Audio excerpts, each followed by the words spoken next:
Assalamu alaikum wa rahmatullahi wa barakatuh, chers frères et sœurs dans la foi. Que la paix, la miséricorde et les bénédictions d'Allah remplissent vos cœurs. Aujourd'hui, nous allons explorer un sujet qui touche chacun d'entre nous, à un moment ou un autre. L'épreuve du manque d'argent. Ces moments où les factures s'accumulent, où les projets semblent bloqués et où l'incertitude du lendemain provoque un poids immense sur nos cœurs. Mais face à ces défis, il existe une vérité universelle. Un secret spirituel qui peut transformer votre vision de la vie. Ce ne sont pas vos possessions matérielles qui définissent votre richesse, mais votre connexion avec Allah. Vous voyez, dans un monde où tout semble être mesuré par l'argent et les biens matériels, il est facile de perdre de vue la vraie richesse. La paix intérieure, la sérénité et la reliance totale à Allah.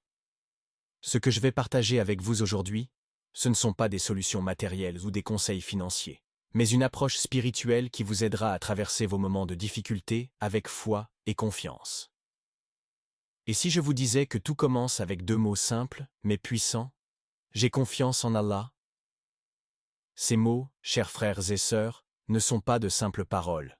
Ils sont une clé, un outil spirituel qui, lorsqu'il est utilisé correctement, peut apaiser l'angoisse de l'incertitude et ouvrir des portes là où vous ne pensiez pas qu'il y en avait. Alors, restez avec moi jusqu'à la fin de cette vidéo, car ensemble, nous allons découvrir comment ces mots peuvent transformer votre réalité et vous rapprocher de la véritable richesse. 1. La vraie richesse. Une perspective spirituelle. Dans notre société contemporaine, la richesse est souvent définie par ce que nous possédons. Une maison luxueuse, une voiture flambant neuve, un compte bancaire bien garni, ou encore un statut social enviable. Mais si nous nous arrêtons un instant pour réfléchir, est-ce que ces choses apportent réellement la paix et le bonheur que nous recherchons tous? Combien de personnes riches dans ce monde vivent dans l'angoisse, la solitude ou l'insatisfaction? Combien d'entre elles, malgré leurs possessions matérielles, se sentent vides et perdues? Cela nous enseigne une vérité fondamentale. La vraie richesse ne réside pas dans ce que nous possédons, mais dans ce que nous portons dans nos cœurs. Allah nous rappelle dans le Coran que tout ce qui se trouve sur cette terre est temporaire, éphémère. Les biens matériels que nous recherchons avec tant d'ardeur finiront par disparaître, tout comme nous. Ce qui persiste, ce qui a une véritable valeur, c'est la sérénité de l'âme et notre relation avec notre Créateur. Dans la sourate At-Talaq, 65:2-3, Allah dit « Et quiconque craint Allah, il lui donne une issue favorable et lui accorde ses bienfaits d'où il ne s'y attendait pas. » Ce verset est une promesse divine. Lorsqu'Allah mentionne la crainte, il ne s'agit pas d'une peur négative, mais d'un respect profond, d'une conscience constante de sa présence. Cette conscience nous libère de la peur des choses mondaines, comme le manque d'argent, et nous recentre sur ce qui est réellement important. Imaginez un instant que votre richesse ne soit pas mesurée par l'argent, mais par la paix intérieure. Imaginez que chaque prière, chaque acte de foi, soit une forme d'investissement spirituel qui vous rapproche de la sérénité.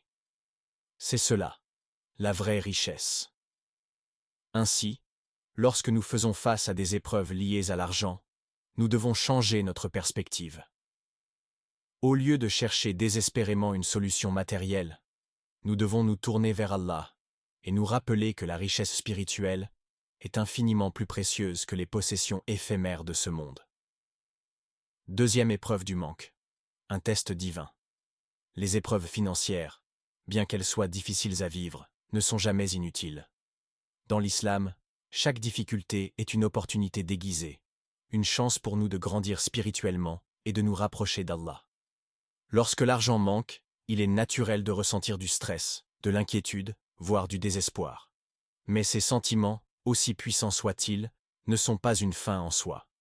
Ils sont une invitation à réfléchir, à nous poser cette question essentielle. Où est-ce que je place ma confiance? Allah nous enseigne que les épreuves sont des tests. Elles ne sont pas là pour nous briser, mais pour révéler notre force intérieure et notre foi. Dans la sourate Al-Baqarah, 286, Allah dit « Allah n'impose à aucune âme une charge supérieure à sa capacité. » Cela signifie que si vous traversez une période difficile, c'est parce qu'Allah sait que vous avez la capacité de la surmonter. Ces moments de manque ne sont pas une punition, mais une opportunité pour vous de renforcer votre reliance à lui. Un jour, un homme accablé par des dettes a confié qu'il avait perdu tout espoir. Mais lorsqu'il a commencé à réciter avec sincérité les mots « J'ai confiance en Allah », il a ressenti un apaisement immédiat. Peu de temps après, des opportunités inattendues sont venues à lui. Il a compris que ces épreuves étaient nécessaires pour lui rappeler l'importance de son lien avec Allah. Les moments de manque sont donc des occasions pour nous de réévaluer nos priorités. Lorsque nous sommes privés de certaines choses, nous réalisons souvent à quel point nous avons négligé les bénédictions que nous possédions déjà. Ces épreuves nous ramènent à l'essentiel, notre relation avec Allah. 3. Le pouvoir des mots. J'ai confiance en Allah.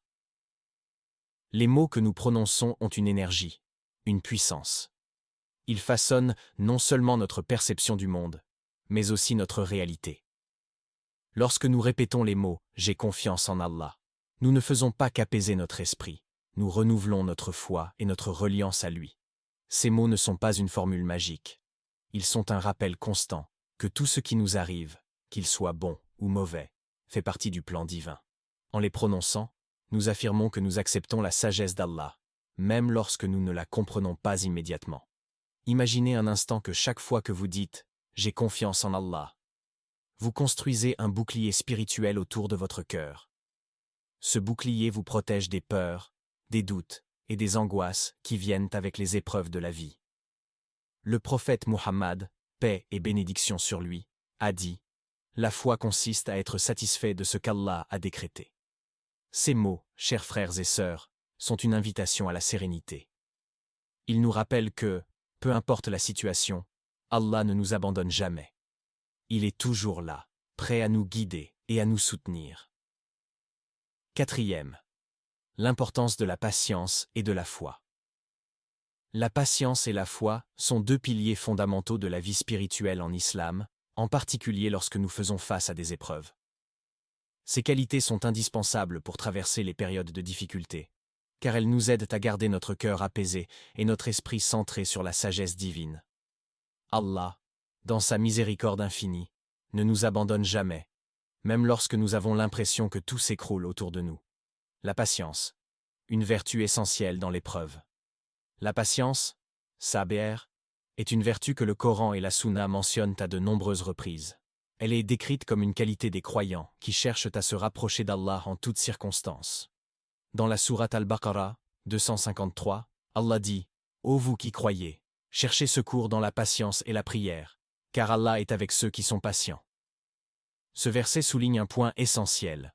Dans les moments de difficulté, la patience n'est pas seulement une vertu, mais un moyen de recevoir l'aide divine. Pourtant, cultiver la patience n'est pas toujours facile. Lorsqu'une situation semble désespérée, notre réaction naturelle peut être de céder à l'impatience, à la colère ou au désespoir. Mais c'est précisément dans ces moments que la patience devient un acte de foi. Être patient ne signifie pas rester passif ou accepter aveuglément une situation difficile. Au contraire, la patience active consiste à persévérer dans nos efforts, à continuer de prier Allah et à espérer sa miséricorde, tout en acceptant que le résultat final est entre ses mains. En d'autres termes, la patience est une forme d'adoration qui témoigne de notre reliance totale à Allah. 5. La foi. La lumière dans l'obscurité. La foi, iman, est ce qui soutient la patience. Elle est la lumière qui éclaire notre chemin même dans les moments les plus sombres. Sans foi, il est facile de perdre espoir face aux défis de la vie. Mais avec la foi, nous savons que chaque épreuve a un but, et qu'Allah orchestre tout selon sa sagesse infinie. Le prophète Muhammad, paix et bénédiction sur lui, nous rappelle dans un hadith profond. Sache que si toute une nation se réunissait pour te faire du bien, il ne pourrait te le faire que si Allah l'a écrit pour toi. Et s'ils se réunissaient pour te nuire, il ne pourrait te le faire que si Allah l'a écrit pour toi. Les plumes ont été levées, et l'encre des écrits a séché. Sahih at-Tirmidhi. Ce hadith met en lumière la souveraineté absolue d'Allah. Il nous rappelle que rien dans ce monde, ni le bien ni le mal, ne peut nous atteindre sans sa permission. Cette compréhension renforce notre foi et nous aide à rester patients, car nous savons que tout ce qui nous arrive est conforme au décret divin. Allah ouvre toujours des portes. Allah, dans sa grande miséricorde, promet de ne jamais abandonner ses serviteurs. Même lorsque nous faisons face à des situations qui semblent inextricables, il ouvre des portes là où nous n'en voyons aucune. Dans la sourate At-Talaq, 65, 2-3, Allah dit « Et quiconque craint Allah, il lui donne une issue favorable et lui accorde ses bienfaits, d'où il ne s'y attendait pas. » Ce verset nous rappelle que la patience et la foi sont récompensées par des bénédictions inattendues. Souvent, nous sommes tellement concentrés sur les obstacles devant nous, que nous oublions que la solution peut venir d'une direction complètement différente, une direction que seul Allah connaît. Prenons l'exemple d'un croyant accablé par des dettes. Naturellement, il peut ressentir de l'anxiété ou du désespoir face à son incapacité à s'en sortir. Mais s'il reste patient et continue de prier Allah avec foi, il découvrira que des solutions inattendues peuvent se présenter. Une opportunité professionnelle, un prêt effacé ou simplement le soutien moral d'un proche qui l'aide à traverser cette épreuve. La patience et la foi. Une combinaison puissante. La patience et la foi vont de pair. L'une ne peut exister sans l'autre. Sans patience, notre foi vacille face aux épreuves. Sans foi, la patience devient un effort vain, dépourvu de sens. Ensemble, elles nous donnent la force de traverser les tempêtes de la vie avec dignité et sérénité. Lorsque nous pratiquons la patience avec foi, nous réalisons que les épreuves ont un but. Elles sont des moyens par lesquels Allah purifie nos âmes, renforce notre caractère et nous rapproche de lui.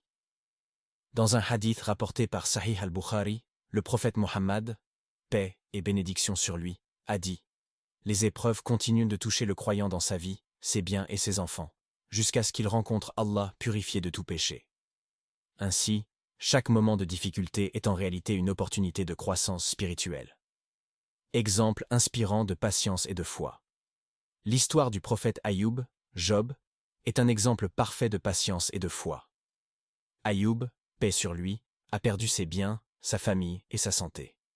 Malgré ces épreuves, il n'a jamais perdu foi en Allah. Il a continué de prier et de remercier Allah en disant « Mon Seigneur, le mal m'a atteint, mais toi, tu es le plus miséricordieux des miséricordieux. » Coran 21, 83. Finalement, Allah l'a récompensé en lui rendant tout ce qu'il avait perdu, et bien plus encore. Cette histoire nous enseigne que la patience et la foi, même dans les pires circonstances, ne sont jamais vaines. Chers frères et sœurs, dans vos moments de doute et de difficulté, rappelez-vous que la paix intérieure ne se trouve pas dans l'argent, mais dans votre foi. Répétez avec moi ces mots simples. J'ai confiance en Allah. Ressentez cette sérénité, cette certitude que tout ce qui vous arrive est sous le contrôle divin. Chers frères et sœurs, dans vos moments de doute et de difficulté, rappelez-vous que la paix intérieure ne se trouve pas dans l'argent, mais dans votre foi. Répétez avec moi ces mots simples, j'ai confiance en Allah. Ressentez cette sérénité, cette certitude que tout ce qui vous arrive est sous le contrôle divin. Si ce message vous a touché, partagez-le avec vos proches. Ensemble, cultivons une communauté de foi et de reliance à Allah. Qu'Allah vous bénisse et vous accorde la paix intérieure.